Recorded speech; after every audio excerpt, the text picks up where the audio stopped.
Bismillahirrahmanirrahim. Alhamdulillahi rabbil alamin wa sallallahu ala nabiyyi Muhammadin wa ala alihi wa sahbihi ajma'in. Allahumma rzuqna fahman nabiyyin wa hifdzal mursalin wa ilhamal malaikatil muqarrabin. Hadis yang keenam, al-hadithu as-sadisu. Hadis yang keenam ni cerita bad'ul wahyi dari sudut apa? Bad'ul wahyi dari sudut penerimaan kaum, penerimaan umat Nabi sallallahu alaihi wasallam. Ada yang terima, ada yang tak terima. Dan pada mulanya kebanyakan yang terima dakwah Nabi ni golongan du'afa wal mustad'afin. Sehingga golongan atasan ataupun bangsawan ni mereka kata, "Lau kana khairan ma sabaquna ilaih." Kalaulah agama yang dibawa oleh Nabi ini suatu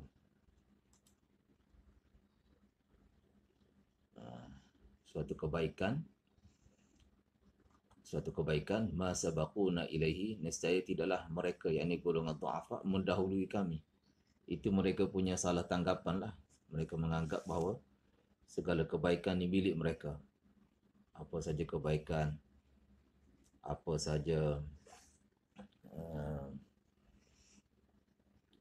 keberhasilan, kefahaman, mereka yang punya, mereka yang berhak.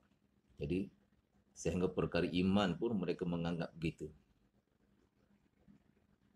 Hatta hal kenabian pun mereka rasa mereka yang berhak untuk atur kepada siapa sepatutnya kenabian tu diberi. Sedangkan Allah kata, Allahu a'lamu haitsu yaj'alu risalatah. Allah Ta'ala lebih tahu di mana Allah Ta'ala patut letak kerasulan, patut beri kepada siapa kenabian. Allah lebih tahu. Jadi hal keimanan pun sama. Siapa yang ada inabah, wa yahdi ilaihi man yunib. Siapa yang ada inabah merujuk kepada Allah Subhanahu Wa Taala, maka Allah Taala akan beri hidayah kepadanya. Allahu yajtabi ilaihi man yasha wa yahdi ilaihi man yunib. Allah Taala pilih untuk sampai kepada Allah, untuk hampir kepada Allah. Allah pilih sesiapa yang Allah kehendaki, dan Allah beri hidayah kepada mereka yang ada inabah.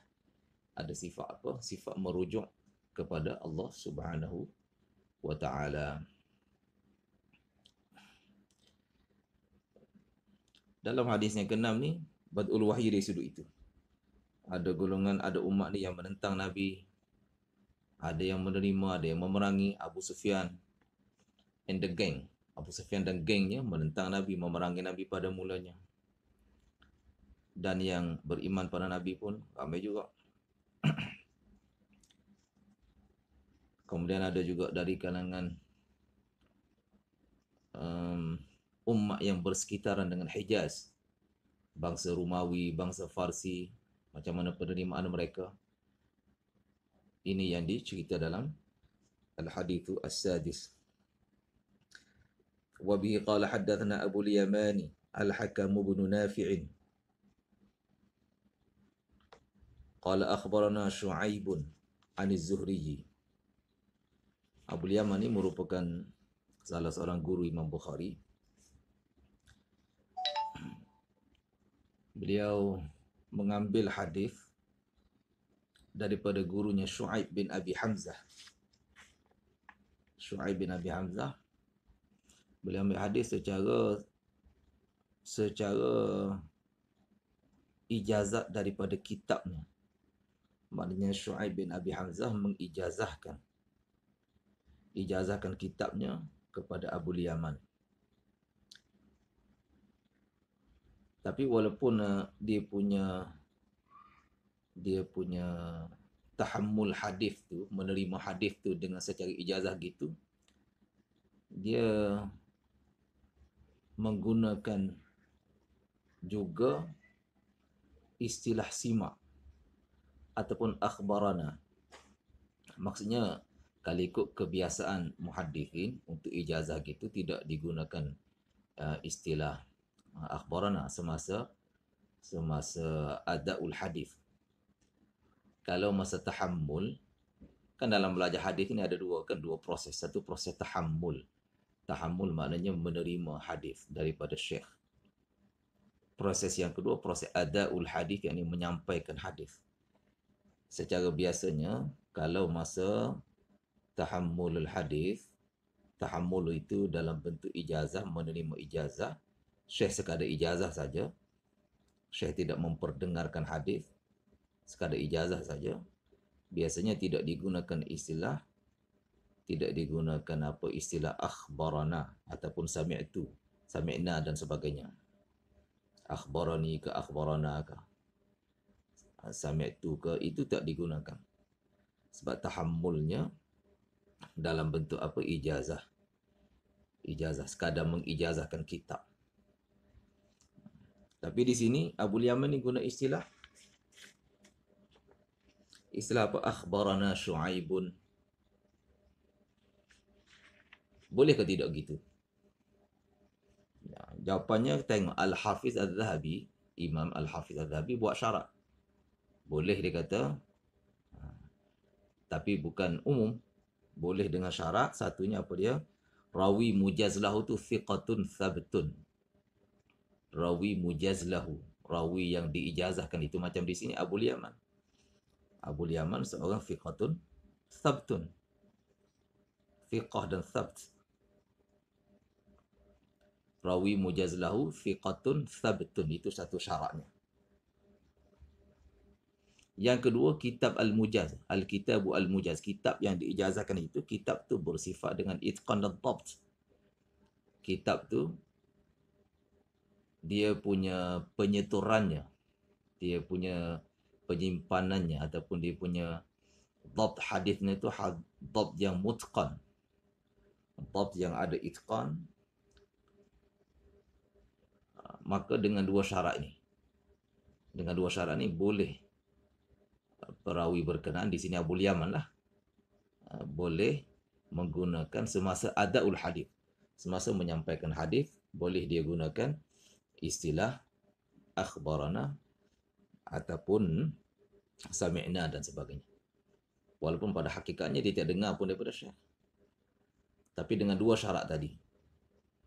Dengan dua syarat tadi dibenarkan. Boleh ya? Al-Hafiz Al-Zahabi, Imam Hafiz Al-Zahabi, satu orang imam dalam bidang jarah wa ta'dil. Imam boleh dianggap sebagai Amirul Mukminin lah fi fan asba'ir rijal. Dalam fan ataupun dalam bidang asma'ur rijal, Al-Hafiz Al-Zahabi boleh dianggap sebagai Amirul Mukminin. Dengan dua syarat tu, beliau kata apa yang dibawa oleh Abu Yaman ini, yang menggunakan istilah akhbarana, walaupun dia sekadar terima hadis tu dalam bentuk ijazah, perbuatan dia itu dibenarkan. Boleh faham semua? Faham ke faham? Faham. Alhamdulillah. Allah bagi faham.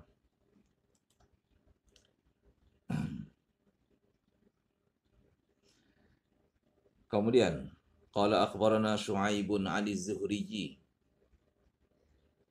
Qala akhbarani Ubaidullah bin Abdullah bin Utbah bin Mas'ud. Anna Abdullah bin Abbas akhbarahu anna Aba Sufyan ibn Harb akhbarahu anna Hiraqla arsala ilayhi fi rakbin min Quraisy wa kanu tujjaran bisyami ataupun bisyam fil muddati allati kana Rasulullah sallallahu alaihi wasallam madda fiha Aba Sufyan wa kuffar Quraisy. Abu Sufyan cerita kepada Ibnu Abbas bahawa Hiraqla, Maharaja Heraklius, Hiraqla pun boleh baca, Hirqil pun boleh baca, Heraklius pun boleh, telah menghantar utusan kepadanya. Nya siapa? Kepada Abu Sufyan. Bila? Ketika Abu Sufyan masa itu berada di Syam. Fi rakbin, bersama satu kafilah dagang. Kafilah dagang Quraisy. Orang Quraisy kan suka berdagang kan. Ila fi Quraisyin. Ila fihim rihlatash shita'i was-saif. Ada dua rihlah mereka buat. Dua perjalanan. Dua rihlah. Satu, rihlah asyita, rihlah musim sejuk. Dan satu lagi rihlah musim panas, rihlah tasyita'i was-saif. Musim sejuk dan musim panas.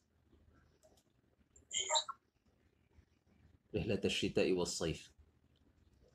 Maka itu menjadi sumber rezeki bagi mereka sehingga Allah Ta'ala imtinan. Allah Ta'ala ungkit perkara itu.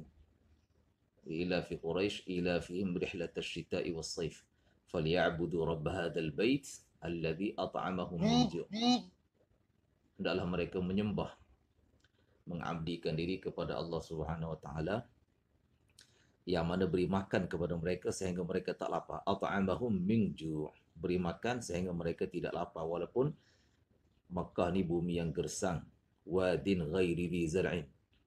Makkah ni bumi yang mana Nabi Ibrahim pernah bermunajat dengan Allah. Inni askantu min dzurriyyati biwadin ghairi dhi zar'in. Ya Allah, aku tinggalkan zuriat aku, anak cucu cicit aku di lembah yang mana tak ada tumbuhan. Lembah yang mana asbab matinya, asbab kematian lebih banyak daripada asbab hidup. Wadin ghairi dhi zar'in inda baitikal muharram. Dalam keadaan begitu pun Allah tidak biarkan mereka kelaparan. Awalam yarau anna ja'alna haraman amina wa yatakhattafu an-nasu min hawlihim. Dan yujba ilaihi thamaratu kulli syai. Makkah ni dibawa segala jenis buahan dibawa ke sana. Segala jenis makanan ada, buduk pada di Makkah. Yujba ilaihi thamaratu kulli syai rizqan min ladunna. Dan Allah jadikan Makkah itu aman. Amanahum min khauf. Ini dua nikmat besar yang Allah Subhanahu wa taala ungkit, imtinan, ungkit terhadap orang-orang Quraisy. Masa itu Abu Sufyan berada di Syam. Macam mana pula dia boleh berada di Syam? Sedangkan daripada Mekah nak pergi ke Syam kena lalu Madinah. Kena lalu Madinah. Kerana Syam ni berada di sebelah utara kan. Kalau tengok dalam peta, secara geografinya, Syam berada di utara, Makkah di sebelah selatan. Dan daripada Mekah nak pergi ke Syam, mesti lalu Madinah. Masa tu Abu Sufyan punya hubungan dengan Nabi, hubungan yang tidak baik, hubungan diplomatik yang tak baik. Tidak ada hubungan diplomatik lah. Berlaku peperangan, Badar, Uhud dan sebagainya tu. Macam mana boleh pergi? Masa tu ialah sedang berlaku Suluh Hudaibiyah. Perdamaian Hudaibiyah.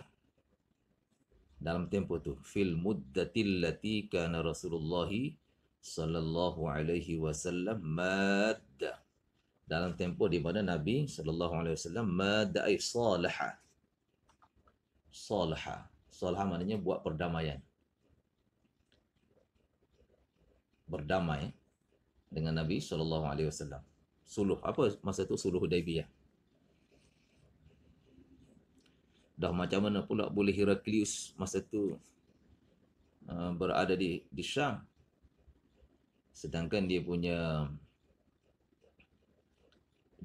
markazus sultanah, pusat pemerintahan dia bukan di Syam. Pusat pemerintahannya di mana? Di Rom, di Itali. Macam mana pula dia boleh berada di Syam masa tu? Panjang ceritanya. Dah panjang tu pendek kan lah. Cerita panjang pendek kan. Jadi pendekkan, macam mana nak pendekkan? Pendek ceritanya ginilah. Dia, Maharaja Heraklius ni, dia berlaku siri peperangan antara bangsa dia iaitu bangsa Rom dengan bangsa Farsi. Ini dua superpower yang ada pada masa itu. Dua superpower ni saling berperang satu sama lain, saling berebut kuasa. Itu biasalah. Di mana saja ada superpower ni, mereka akan berebut kuasa sesama mereka, berebut pengaruh. Macam superpower yang ada di zaman kita hari ni. Kita tak payah sebut nama lah superpower yang mana, berebut pengaruh peperangan, sama ada perang dingin ataupun perang hangat. Itu sentiasa ada. Jadi berlaku siri peperangan yang banyak tahun, daripada tahun 602 Masihi sehingga 614 Masihi. Berapa belas tahun tu? Berapa belas tahun tu Helmi? 12 tahun lah siri peperangan. Siri peperangan yang panjang antara dua empire ni, Empire Rom dan Empire Farsi. Bermula daripada tahun 602 Masihi. 602 Masihi sehingga 614. Berapa tahun? Ya. Haris Mahdi berapa tahun? 12 tahun. 12 tahun tak? Ya, 12 tahun. Siri peperangan yang lama, 12 tahun berlaku. Dan pada tahun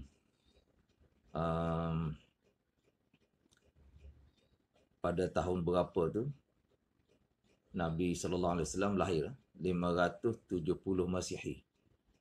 Nabi lahir 570 Masihi. Kemudian pada tahun 610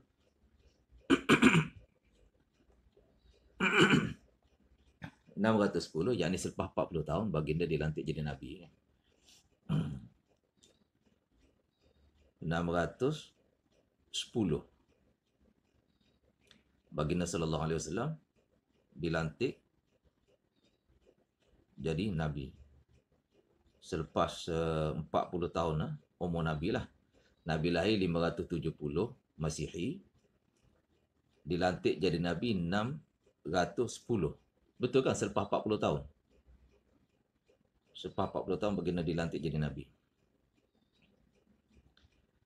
Kemudian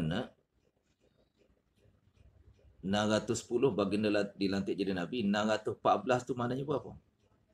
4 tahun lah. 4 tahun selepas kenabian, betul?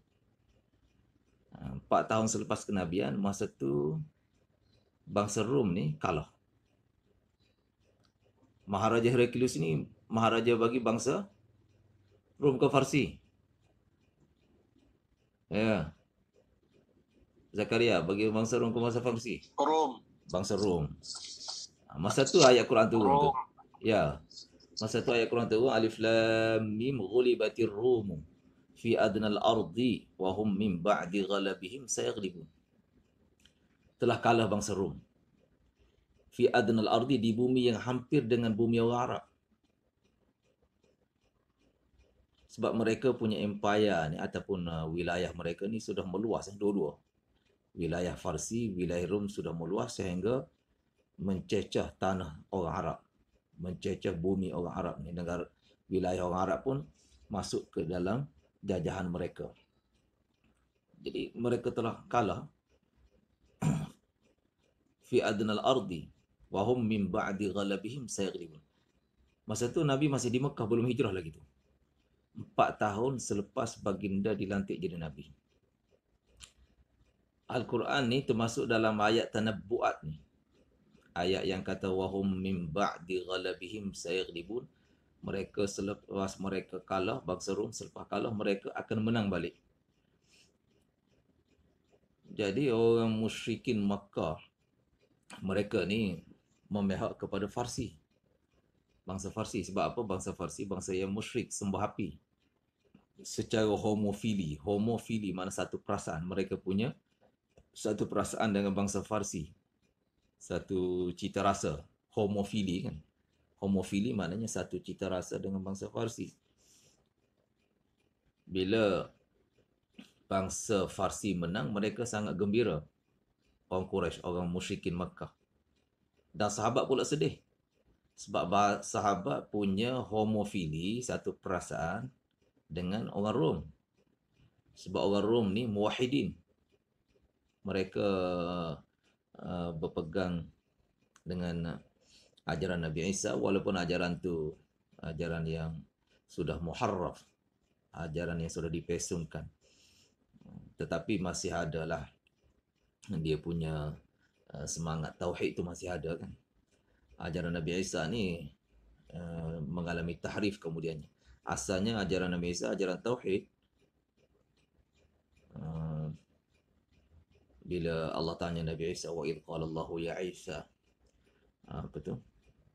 Anta qulta lin-nasi ittakhiduni wa ummi ilahaini min dunillah. Adakah kamu wahai Isa suruh orang menyembah kamu, jadikan kamu dan ibu kamu tu ilah Tuhan selain Allah? Adakah begitu? Nabi Isa menafikan. Maknanya dalam ajaran Nabi Isa ajaran tauhid yang berlaku tahrif, berlaku Allah Trinity kan, akidah Trinity kemudian tu yang Allah Ta'ala kata laqad kafara alladhina qalu innallaha thalithu thalathah. Kafirlah mereka yang mengatakan Allah itu satu daripada tiga, Trinity. Satu oknum daripada al-aqanim al-thalathah, daripada tiga aqanim. Aqanim mana peribadi ya. Satu peribadi daripada tiga peribadi, iaitu peribadi Allah, peribadi Nabi Isa dan peribadi Maryam. Itu salah satu mazhab. Mazhab dalam Kristian ada banyak mazhab. Ada yang kata Trinity itu Jibril, Allah, Jibril dan Nabi Isa. Ala ayyi halin apapun, akidah tu akidah yang sudah muharrafah tu. Akidah yang sudah terpesong, yang mana akidah ni menerima pengaruh dari ajaran Romawi kuno, daripada ajaran kuno bangsa Rom yang mengatakan Tuhan ni ada anak. Anak dia nama Apollon, nama macam-macam lah nama-nama Tuhan yang mereka beri. Jadi akidah syirik ni telah mewarnai ajaran yang ditinggalkan oleh Nabi Isa, sehingga orang-orang Kristian ni, walaupun mereka mendakwa ikut Nabi Isa, tapi mereka sudah tahrif, sudah pesongkan ajaran Nabi Isa tu sehingga menjadi ajaran apa? Menjadi ajaran syirik, akidah syirik. Tetapi secara umumnya masih ada semangat tauhid itu. Sebab itu sahabat radhiyallahu taala anhum bila banding antara dua bangsa ni, bangsa Rom, bangsa Farsi, mereka lebih memihak kepada bangsa Farsi, dan melihat kepada atas sesuatu persamaan. Memihak kepada melihat kepada bangsa Rom. Sahabat memihak kepada bangsa Romawi kerana semangat tauhid yang ada pada bangsa Romawi. Walaupun semangat itu sudah tidak sepenuhnya lah, sudah tidak pure, sudah tidak khalis 100%. Sebaliknya pula, orang musyrikin Makkah, mereka memihak kepada bangsa Farsi. Sebab bangsa Farsi ni bangsa yang musyrik, sama-sama sembah api. Mereka bangsa Farsi ni bangsa yang berakidah dengan akidah dui ketuhanan. Mana Tuhan ada dua. Ada ilahul khair, ada ilahul syar. Ilahul khair nur, cahaya, dan ilahul syar tu nar, api. Api tu ilahul syar. Jadi bila bangsa Farsi menang, orang musyrikin gembira dan sahabat sedih. Demikianlah bila sebaliknya berlaku. Bila sebaliknya berlaku, bangsa Rom menang, bangsa Farsi kalah, orang musyrikin sedih, dan sahabat menang. Sahabat gembira. Itu yang berlaku. Pada tahun ni, 4 tahun selepas kenabian ni, bila bangsa Rom kalah, sahabat sedih. Kemudian bila Quran buat ramalan bahawa bangsa Rom yang kalah ni akan kembali menang, maka mereka kembali jadi optimis. Optimis, yakni mempunyai harapan yang baik bahawa tauhid ni akan menang. Ketika itu Abu Bakar Siddiq bertaruh ni, buat pertaruhan dengan orang musyrikin Makkah. Buat pertaruhan bahawa bangsa Rom akan menang balik. Berapa pertaruhannya? 100 ekor unta. Kalau mereka menang balik, orang musyrikin kena beri kepada Abu Bakar Siddiq 100 ekor unta. Dan kalau bangsa Rom ni tak boleh nak menang balik, kalah terus dengan Farsi, Abu Bakar Siddiq yang kena beri 100 ekor unta kepada musyrikin. Ini kira-kira boleh ke tidak ni?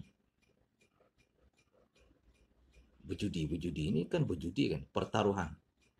Pertaruhan ni maknanya al-maisir.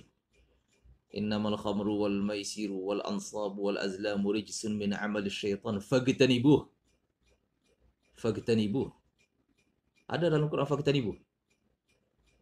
Haris Mahdi? Tak ada. Habis tu yang saya baca tu ayat apa tu? Fajtanibuh. Allah Ta'ala selalu hindari pertaruhan. Dah Abu Bakar Siddiq macam mana bertaruh di sini? Satunya ialah masa tu belum ada lagi lah. Keharaman judi itu belum ada lagi. Okey. Keharaman judi belum ada lagi. Kemudian bila bertaruh, Quran kata bangsa Rom akan kembali menang. Dalam tempoh berapa lama? Atas nasihat Nabi SAW, diletaklah tempoh masanya 9 tahun. Sebab Quran kata fi bid'i sinin, dalam masa beberapa tahun. Al-bid'u ni kan, perkataan bid'u ni ma baina thalatha ila al-asharah, antara 3 hingga 10. Ma baina thalatha ila tis'ah pun ada. Thalatha ila asharah pun ada. Antara 3 hingga 9. Maka diambillah tempoh 9 tahun atas nasihat Nabi. Mana selepas 9 tahun, bangsa Rom yang sekarang ni kalah akan kembali menang balik. Wahum min ba'di ghalabi sayaghlibun. Dan ternyata tanabbu'at Al-Quran ini, Al-Quran punya ramalan ini ternyata berlaku benar. Selepas 9 tahun,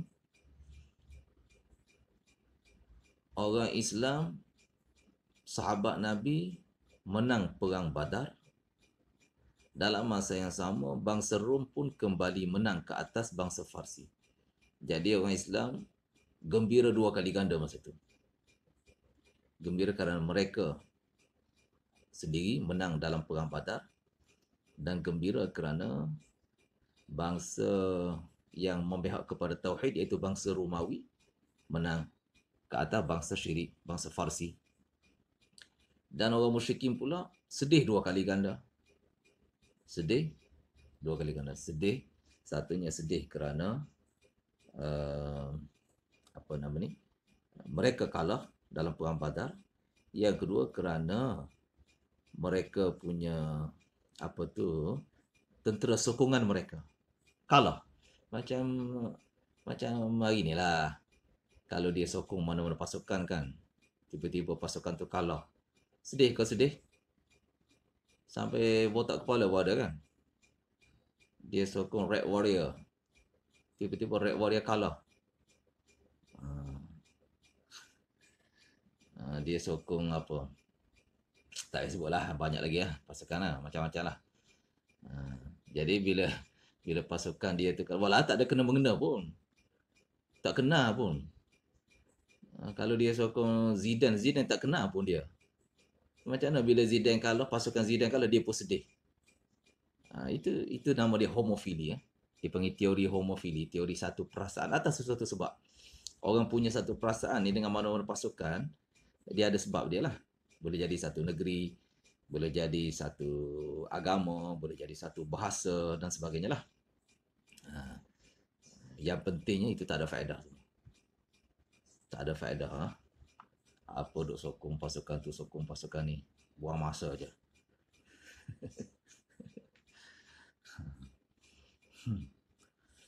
Hmm. Okey. Tapi yang pelik hari ni bukan biasa sokong-sokong, mufti pun. Mufti pun ada yang sokong pasukan tertentu. Diwar-warkan pula. Bagi saya tak patut tu. Bukan tak patut mufti isytiharkan, tak patut wawancara tu. Tak patut orang media mewawancarakan mufti tentang sokongan itu. Biarlah, itu hal peribadi mufti tu. Kenapa tak diwawancara di isytihar pula dalam media kan? Okey, kembali. Macam mana Iqbal ada sini dah Iqbal? Ada ke tidur Iqbal? Ada. Tak payah sokong mana-mana. Tak payah sokong mana-mana pasukan. Buat masa je.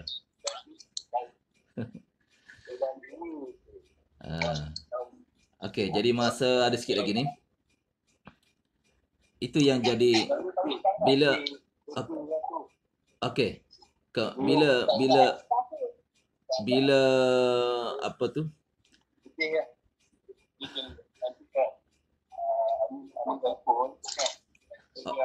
Bila okey, tutup dulu. Ada yang buka tu, tutup dia punya apa? Ni. Siapa punya bising tu tutup, unmute. Mute lah, bukan unmute, mute. Mana tutup suara. Okey. Jadi bila bangsa Rom ni menang, kembali menang selepas 9 tahun, Maharaja Heraklius ni bernazar untuk jalan kaki. Berjalan kaki dari bandar Hims ke Iliad. Himsa ke Iliad. Satu bandar, sekarang ni Himsa ada dalam Syria tak salah saya. Tapi masa tu dalam wilayah dia lah, dalam jajahan dia. Dia nazar nak jalan kaki untuk pergi ke Iliad. Iliad ini Baitul Maqdis. Baitul Maqdis sekarang ni masa tu nama dia Iliad. Sebagai nazar dia buat lah, bernazar.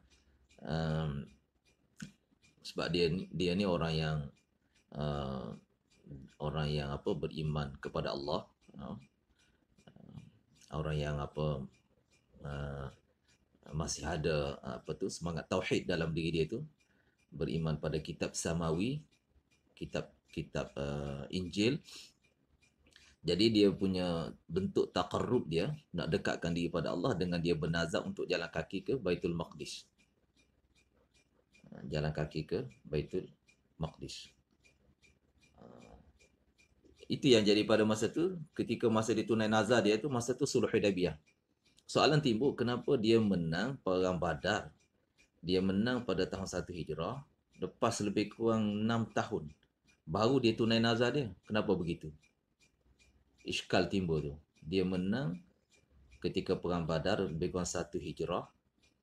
Dan dia tunai tu ketika Sulh Hudaybiyah, iaitu Sulh Hudaybiyah berlaku pada tahun 7 kan? 7 Hijrah, betul ke betul? Sulh Hudaybiyah 7 Hijrah, lebih kurang 6 tahun selepas itu baru dia tunai nazar dia tu. Jadi jawapan pada kemusykilan ni ialah nazar mutlak, nazar yang tidak dita'yin masa, tak mesti ditunaikan segera. Sebab dia bernazar, bila dia menang, dia akan jalan kaki. Ini lebih baik daripada orang bernazar bila menang akan botak kepala. Hari ini akan bila pasukan dia menang, dia akan botak kepala. Lebih baik bernazar jalan kaki. Jalan kaki pergi Mekah kau. Di sini Heraklius dia nazar berjalan kaki ke Baitul Maqdis. Mana baik Heraklius dengan ente? Okey. Jadi bila dia bernazar, dia nak tunai nazar dia tu, dia jalan kaki sehingga ketika Abu Sufyan berada di Baitul Maqdis, dia juga berada di sana. Kemudian pula timbul pula satu lagi soalan, macam mana pula Dihyah Al-Kalbi juga berada di Baitul Maqdis pada masa itu. Dihyah Al-Kalbi yang bawa surat Nabi ni. Nabi tulis surat kepada Heraklius 2 kali kan. Kali pertamanya ketika ini, ketika Heraklius berada di Baitul Maqdis. Saya rasa masa dah nak habis ni. Kita berhenti dulu insya-Allah. Dia punya limit dia 40 minit. InsyaAllah kita sambung lepas ni. Wassalamualaikum warahmatullahi wabarakatuh.